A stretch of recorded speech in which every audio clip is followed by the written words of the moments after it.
चांदोली वारणा धरणातून रात्री 8 वाजता विसर्ग वाढणार. नदीपात्रात 7,300 क्युसेक पाणी सोडणार. धरण व्यवस्थापन.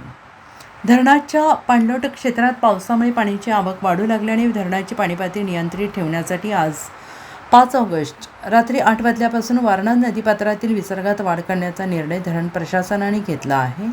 वारणा धरण व्यवस्थापनाने दिलेल्या माहितीनुसार सध्या वक्री दरवाजातून सुरू असलेल्या विसर्गात 3,600 क्युसेकची वाढ करून तो 5,700 क्युसेक करण्यात येणार आहे. तसेच विद्युतगृहातून सुरू असलेल्या 1,400 क्युसेक विसर्गात 200 क्युसेकची वाढ करून तो 1,600 क्युसेक करण्यात येणार आहे. त्यामुळे रात्री 8 वाजल्यापासून वारणा नदीपात्रात एकूण 7,300 क्युसेक पाण्याचा विसर्ग सुरू होणार आहे.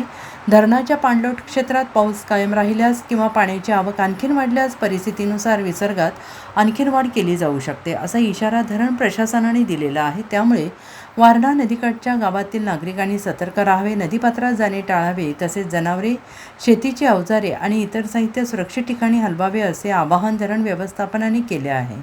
प्रशासनाच्या सूचनांचे पालन करून कोणत्याही अफवांवर विश्वास ठेवू नये, असं आवाहन करण्यात आलेलं आहे. Bureau report, SBN Marathi, Sangli.